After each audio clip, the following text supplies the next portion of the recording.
Hello to all my friends out there. So, okay, it's lunchtime, and of course, I don't want to be spending much money.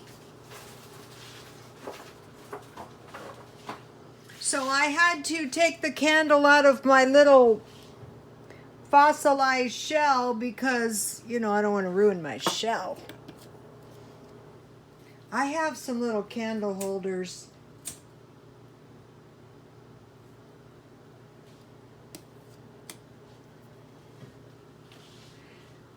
Somebody asked me a question, what color were the edges on my coffee can lids? And I go, I don't think this is a serious collector. These were on the top of a coffee can. Anyway, so I reposted. I try not to get into too many question asking and answering because eBay doesn't like it. It's like you're up to no good if you're communicating too much with the buyers, which can be true. Some people might want to bypass that. They don't really charge much. Okay, so now I have some regular tea. I had a little relapse on my Diet Coke, and what I tried to do was eliminate the regular tea. And when I eliminated the regular tea, I was too miserable, and I went right back to drinking the Diet Coke. Still on it, too. So now I'm going back to my tea drinking a little while. Bad habits are very treacherous. But once you get off of it like that, you have weakened the habit, so you can pretty much get back off of it. Also, I had insomnia, and I thought, well, if I'm going to have insomnia, I might as well drink Diet Coke, which was stupid. Okay, so now, you heard about the beef recall, and there's also a flour recall from Aldi's. So even if you don't have your receipt, here is the recall number on the beef, and it's like a ton of beef too.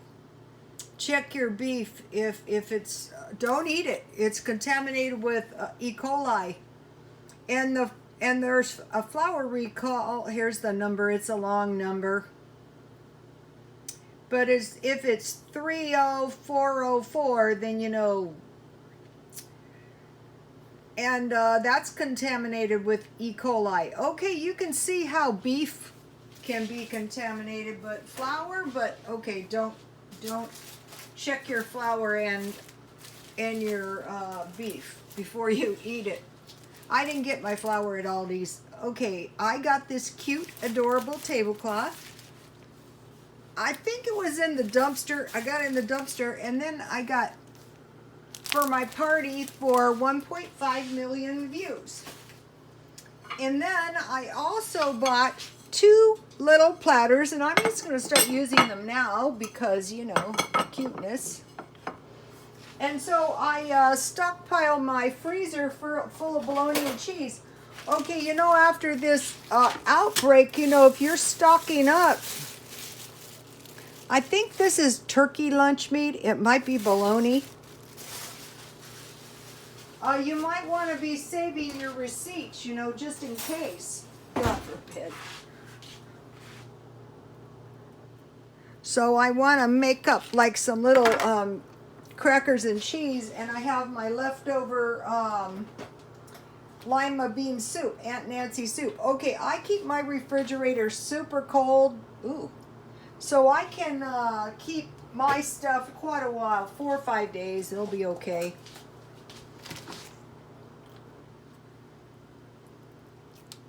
I like enough mayonnaise on so I can taste it, and mustard.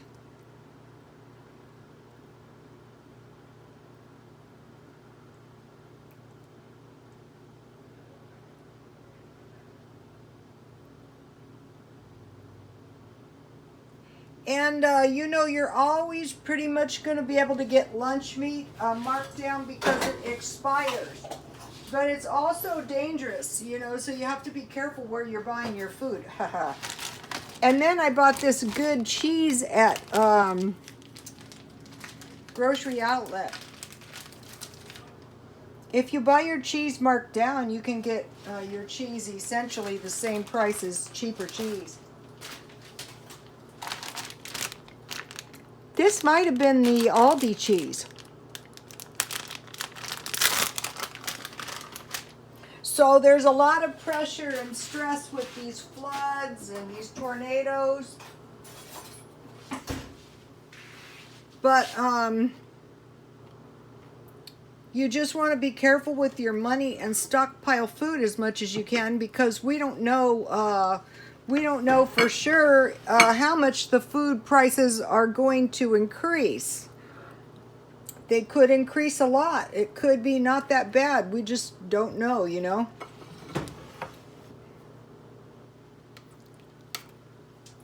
So you want to be careful. The lunch meat is really handy because you can always make some sandwiches or, you know, crackers and soup.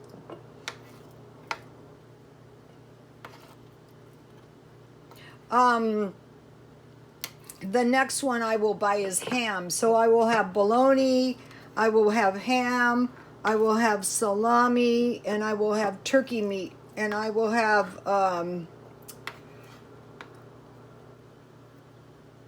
peanut butter, and I will have jam in the stockpile.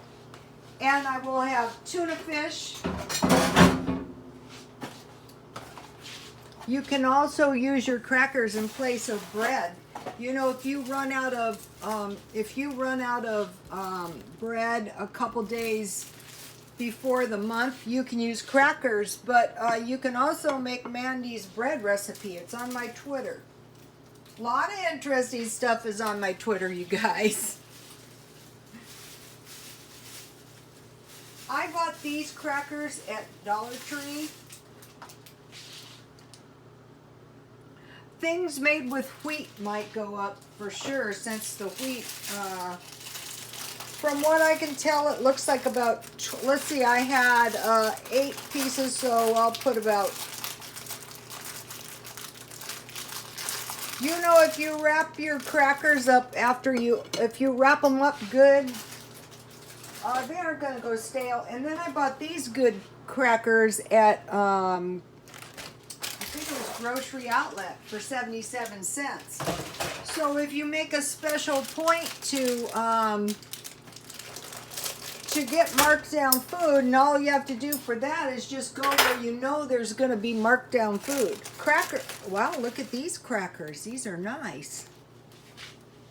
Should make some good little, like, mini open-faced sandwiches. I'll taste one.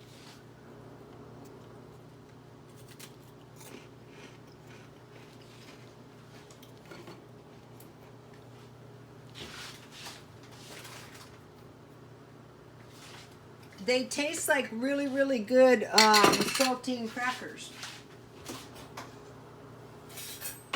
And now, you know, every time I go into the 99-cent store, I check the, I have some crackers, some pickles. I check the markdown bins. And if the can or the product is anything I might possibly use, even if it's candy, for $0.25, I buy it.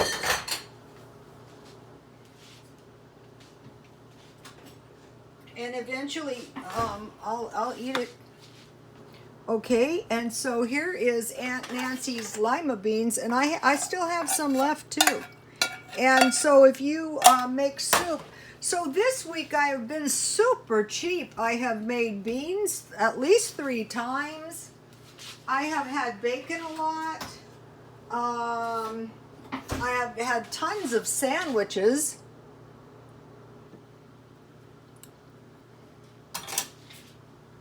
And if some of you have had to evacuate, if you can get canned meals like ravioli, chili, and you can get soup, you can get that at the cheapest place is Aldi's. It really is. And go check out Mike Morales. There's a lot of, I tried, if they were good prepper channels, I tried to put them on my Twitter so you guys can see them. And look up that Doppel weather map and keep an eye on your weather. And as far as I know, this bad weather is only going to be until like about the end of the month. So, you know, if needs be and you can get in a van and evacuate, you only have to endure until the end of the month, pretty much, unless the place is totally destroyed by flood. But if it is, you don't want to be in there anyway. It's very dangerous in some places. So, okay, you guys, so if you stockpile your freezer full of lunch meat, you know, you can have a meat and cheese sandwich for breakfast and lunch.